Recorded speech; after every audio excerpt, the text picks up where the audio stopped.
Between 2003 and 2006, U.S. fire departments responded to an estimated average of 3,750 structure fires, which resulted in 7 civilian deaths, 54 civilian fire injuries, and approximately $30 million in direct property damage annually. Hello, and welcome to Farmingdale State College. My name is Jeremy Gimateo, and I'm the campus fire marshal here at Farmingdale. Here at Farmingdale State College, we strive to promote fire safety for all our staff, faculty, and students. In this video, we'd like to take a few moments to point out some of our key fire safety procedures here on campus.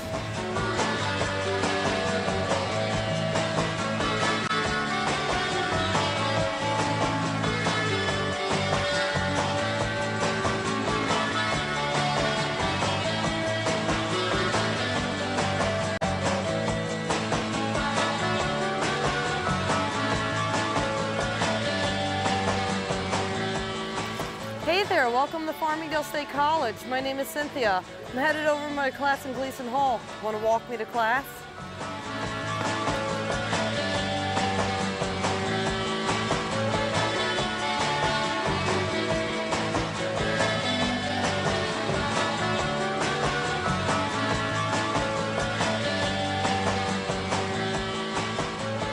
All right, here's the deal, guys. I really need you to dive into these lines now. Really tease out the meaning of what it means to be or not to be, okay?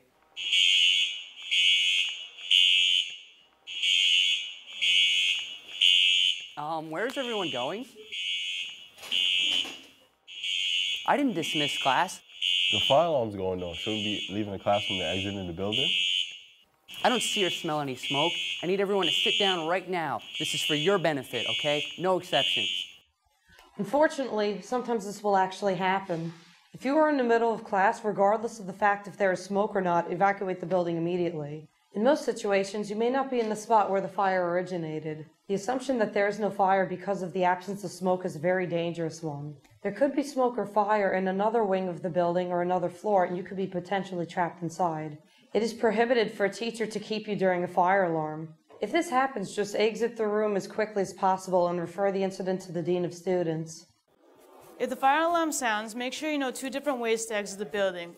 You could do this by entering the building one way and then exiting out the other.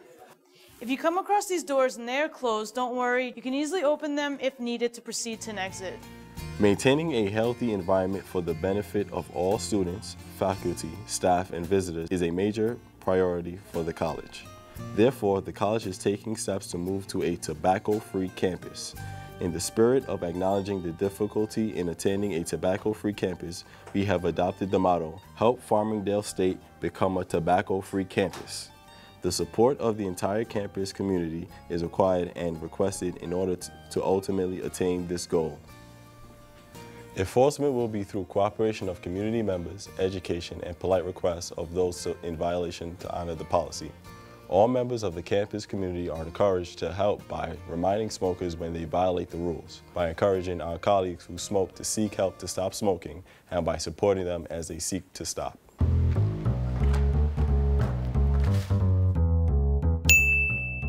Smoking and the use of other tobacco products, including electronic cigarettes, is prohibited inside all buildings within 25 feet of the perimeter of all buildings, along pedestrian pathways, and at outdoor events.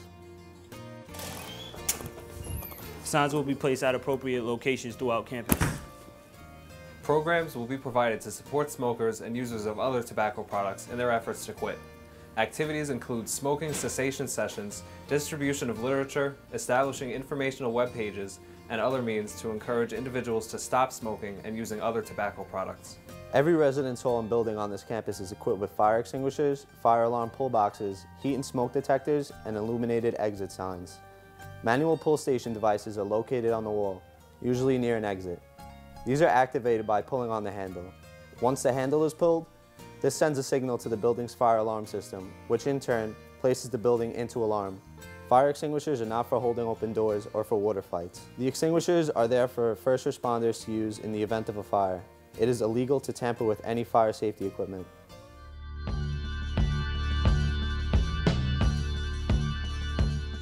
Here in the resident halls, there are inspections, and if you ignore the rules, you can get in trouble. But an even more important reason to follow the rules is to keep you and everyone else safe. Let me show you my room as an example of how you can keep your rooms as safe as possible from a fire.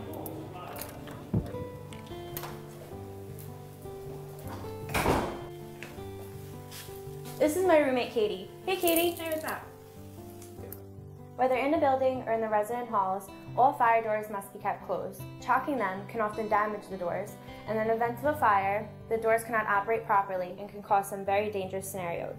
Sometimes it's tough, but it's important to keep your room clean of any obstructions like garbage or clothes. Everyone loves to decorate their rooms, but sometimes these decorations can lead to some serious fire safety hazards. Room dividers, closet enclosures, wall and ceiling tapestries, curtains, and candles are all prohibited. They may be made of combustible fabric and can get in the way of fire safety equipment. Multicolor lights are popular on a college campus. However, we need to use the correct wattage so the cover doesn't overheat. We all bring electronic devices that need power strips or outlets.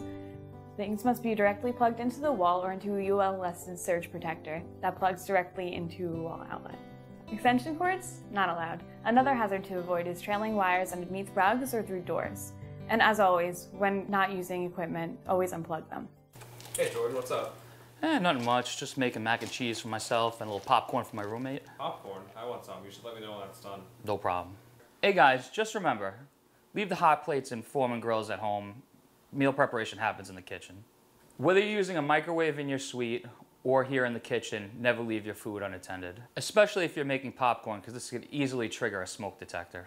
It's been reported that 75% of reported structure fires are from misuse of cooking equipment or neglect to your cooking. The key to making Easy Mac is just adding water.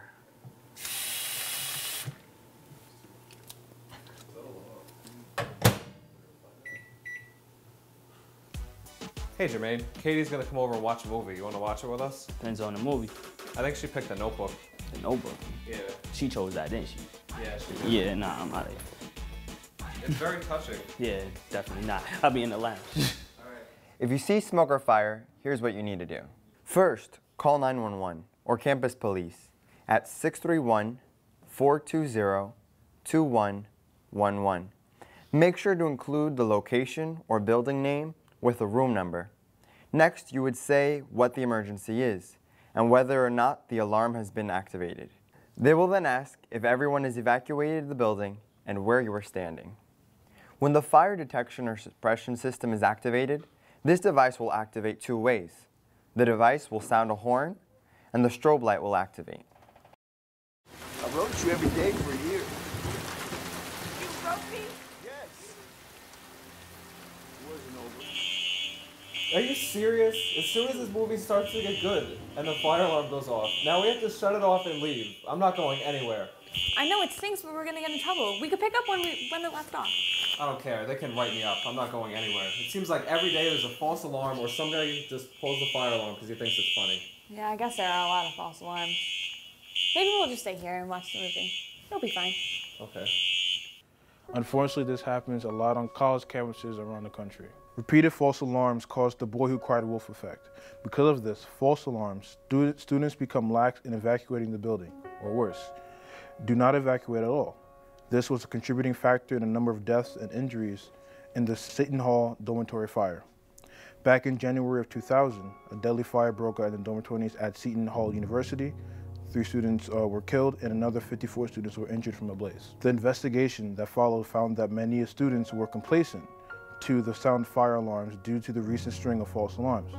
This time, however, a group of students set the fire as a prank, and as a result, these students were later charged with arson and murder, amongst other felony charges. We all need to take a look at the lessons learned from this very tragic event. When you hear an alarm here on campus, we need to do what we do best, evacuate immediately. Did you know, due to the right set of circumstances, a fire can double in size every minute with temperatures reaching over 1,000 degrees? Fires are quick and deadly, and survival is your top priority. Do you smell something burning? Yeah, I smelled that for a while. I think I left the popcorn in there too long. Oh my god, Justin, smoke! I knew we should have left when the fire alarm went off. Now we're trapped! In the case of a fire, take your room key and make sure to check the door for heat before opening it. Open the door slowly to check the hallway for smoke or fire. Once you're in the hallway, close the doors behind you and stay low while following the hallway to the nearest exit. Once you are outside, remain there until the all clear is given by the fire personnel. Under no circumstances should you ever re-enter the building after evacuating until the all clear is given. If you are trapped, stay in your room and dial 911 or campus police at 631-420-2111. Make sure to give them as much information as possible to your whereabouts, as well as your building and room number. Put towels under the door and wait by the window to signal first responders.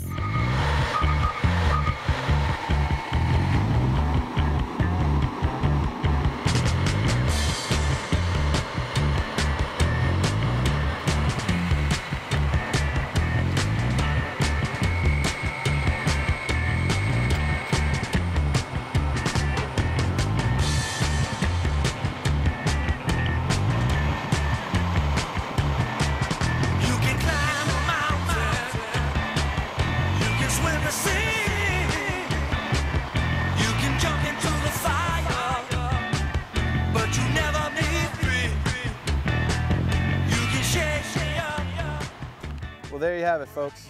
Some quick fire safety tips to keep you safe from fire here on campus.